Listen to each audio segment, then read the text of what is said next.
Hello my dear students, मैं आपका computer teacher Akshay Kumar आपका फिर से स्वागत करता हूं आपके अपने YouTube channel computer science with Akshay sir.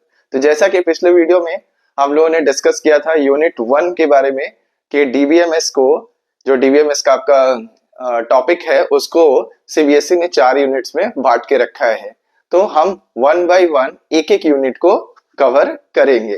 तो पहला यूनिट जो था वो था इंट्रोडक्शन टू डेटाबेस, जिसका मैंने बताया भी था कि क्या क्या उसमें टॉपिक्स पढ़ने हैं। ठीक है, तो सबसे इंपॉर्टेंट चीज है उसमें डेटा, दूसरा है इंफॉर्मेशन, क्योंकि ये इन चीजों के बारे में अगर हम बात कर लेंगे तो आगे कॉन्सेप्ट्स को समझना हमारे लिए आसान हो जाएगा। ठीक है, तो डेटा हो गया, दूसरा हो गया आपका information, okay, and third one is knowledge.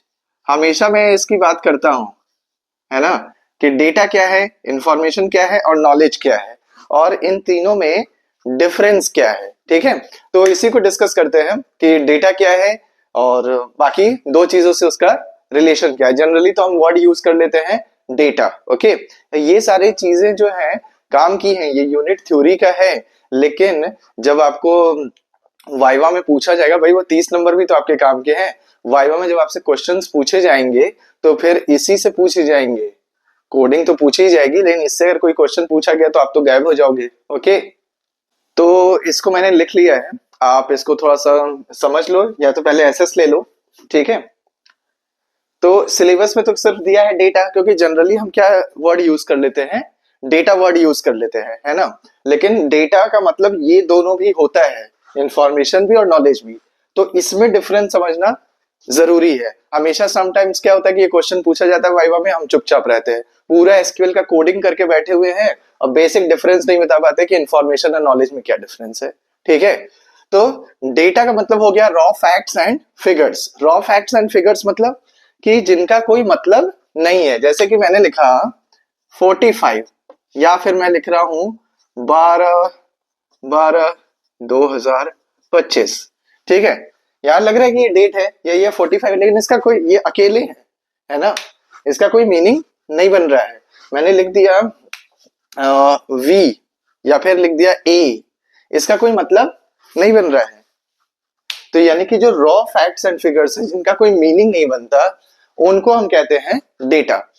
अब process data that has meaning, यानी कि ऐसा डेटा जिसका खुद का मीनिंग कुछ बन रहा है, तो वो, जैसे कि मैं अगर एग्जांपल बोलूं, एग्जांपल यहां बोल देता हूं, एग्जांपल बोलूं तो 45, तो लिखा हुआ है कि क्या आशुतोष स्कोर्ड 45, है ना, आशुतोष स्कोर्ड 45 इन कंप्यूटर साइंस। तो भाई पता चल रहा है आशुतोष डीओबी इज 12/12/2025। तो पता चल रहा है, यहां से इंफॉर्मेशन मुझे मिल रही है कि हाँ भाई ये इंफॉर्मेशन है। ठीक है, क्योंकि ये प्रोसेस्ड है। 45 क्या है भाई, मार्क्स है, किसका है, आशुतोष का है। ये क्या है, ये डेट है, किसका है, तो आशुतोष का डीओबी बताया जा रहा है, या फिर जो भी डेटा है उसका बताया जा रहा है। ठीक है, तो ये सब चीजें क्या कहलाएंगी, प्रोसेस डेटा, यानी कि इंफॉर्मेशन।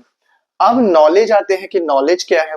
तो नॉलेज यानी understanding and use of information to make decision, यानी कि इंफॉर्मेशन को समझकर उसका यूज करके जब हम कोई डिसीजन बनाते हैं तो उसे हम नॉलेज कहते हैं। जैसे कि एक एग्जांपल मैंने अभी कहा कि आशुतोष स्कोर्ड 45 इन कंप्यूटर साइंस, ये इंफॉर्मेशन है आपके पास। नॉलेज क्या मिला कि आशुतोष कंप्यूटर में वीक है। सॉरी, जिसका भी नाम आशुतोष हो बुरा मत मानना, बस एक एग्जांपल है। ठीक है, तो यहां पर मैं क्या कहूंगा कि 45 यानी Ashutosh scored 45 in computer science, it means कि डिसीजन क्या बन रहा है इस इंफॉर्मेशन से कि आशुतोष कंप्यूटर में वीक है, ये डिसीजन बना। तो यही डिसीजन क्या कहलाया, नॉलेज। क्या नॉलेज आपको मिला उससे कि वो वीक है। ठीक है, तो ये हो गया आपका data, information, knowledge. Hope so ये समझ में आ गया होगा। ठीक है, अब नेक्स्ट आते हैं डेटाबेस पे कि डेटाबेस क्या होता है।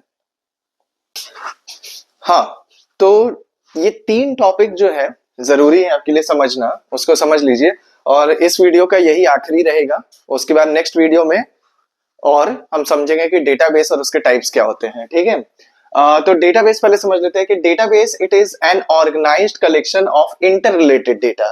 यानी मैं इसको और जो मैं अपना डेफिनेशन बोलता हूं वो क्या बोलता हूं कि it is a persistent collection of interrelated data. ठीक है, परसिस्टेंट का मतलब होता है लॉन्ग टर्म, लॉन्ग टर्म के लिए जब आप डेटा स्टोर कर रहे हैं तो उसके लिए। हाँ, एक वैलिड डेफिनेशन ये भी है, परसिस्टेंट की जगह आप ऑर्गेनाइज्ड भी बोल सकते हैं। It is an organised collection of interrelated data. Data हमेशा एक दूसरे से रिलेटेड ही रहता है। ठीक है, जैसे कि अगर एक स्टूडेंट का अटेंडेंस रिकॉर्ड आप बना रहे हैं तो ऑब्वियस है कि उसका फीस रिकॉर्ड भी बना होगा, तो फीस रिकॉर्ड और अटेंडेंस दोनों एक दूसरे से क्या हुए, इंटर रिलेटेड हुए। तो इसीलिए आप it is a persistent collection of interrelated data बोलिए, या फिर it is an organised collection of interrelated data, organised रहता है। दूसरा है कि डीबीएमएस क्या है, तो डीबीएमएस जो है ऑब्वियस है कि यहाँ एस का मतलब क्या हो गया, फुल फॉर्म। हाँ मुझे पता है, तुरंत जैसे ही मैं क्वेश्चन बोलता हूँ ना डीबीएमएस क्या है, सबका आंसर ये रहता है डेटाबेस मैनेजमेंट सिस्टम। मैंने भी याद किया है। ओके, तो सिस्टम का मतलब होता है software. It is a software that is use to create, store and manage databases. यानी ये जो पूरा डेटाबेस जो होता है वो कहाँ पर क्रिएट होगा भाई, कुछ बनाने के लिए हमें कोई प्लेटफॉर्म की जरूरत तो होगी ना। अब मुझे पेंटिंग बनानी है कंप्यूटर पे तो एमएस पेंट तो चाहिए, तो डेटाबेस बनाना है, फिर बनाने के बाद उसको डेटा को हमेशा मैनेज करते रहना है, स्टोर करना है, तो उन सभी चीजों के लिए कोई ना कोई सॉफ्टवेयर होना चाहिए ना। तो वहां पर आपको सॉफ्टवेयर मिलता है क्या, डीबीएमएस। कई सारे हैं, जैसे कि अभी आपको जो पढ़ने को मिलेगा आपके सिलेबस में जो है उसका नाम क्या है, माई एसक्यूएल। ठीक है, उसका नाम माई एसक्यूएल है। फिर एमएस एक्सेस भी एक है आपका डेटाबेस, आपने देखा होगा डीबीएमएस। ठीक है, ये सब डीबीएमएस के एग्जांपल्स हैं। ठीक है, हाँ एक आपका जो, अब तो ओरेकल ने माई एसक्यूएल को भी खरीद लिया है, तो मतलब बहुत पहले खरीद लिया था। तो ओरेकल दुनिया की सबसे बड़ी डीबीएमएस कंपनी है ना, जावा भी उसी से रिलेटेड है। तो ओरेकल हो गया, माई एसक्यूएल हो गया, एमएस एक्सेस हो गया, ये सभी क्या है आपके डीबीएमएस है। ठीक है, क्या है भाई, एक सॉफ्टवेयर है जो आपको यानी हमें यूजर्स को एक फैसिलिटी देता है कि जहां पर आप अपना डेटाबेस क्रिएट कर सकते हैं, बना सकते हैं, डेटा स्टोर कर सकते हैं, फिर डेटाबेस को डिलीट भी कर सकते हैं। ये सारी फैसिलिटी वहां पर आपको मिल जाएंगी। अब आते हैं आरडीबीएमएस में। डीबीएमएस के साथ मैंने आर लगा दिया, तो अब आर का मतलब क्या हो गया, तो आर का मतलब हो गया रिलेशनल। रिलेशनल मैं फुल फॉर्म इसलिए नहीं लिख रहा हूं कि आपको पता है full form, relational database management system. Relational का जो मतलब होता है, यानी अगर मैं देखूं तो रिलेशनल जो है एक वर्ड होता है रिलेशन। ठीक है, अब आप रिलेशनशिप में मत चले जाइएगा, है ना, यहाँ आइए, यहाँ आपको शंकर नहीं पढ़ा रहा है, यहाँ अक्षर पढ़ा रहा है। ओके, तो रिलेशन, रिलेशन का मतलब क्या हुआ, रिलेशन का मतलब हुआ टेबल, रिलेशन का मतलब हुआ टेबल। तो आरडीबीएमएस का मतलब क्या हुआ, अभी डीबीएमएस में तो क्या था कि सॉफ्टवेयर जो है वो स्टोर करेगा, क्रिएट करेगा, ये फैसिलिटी आपको देगा प्लेटफॉर्म पे।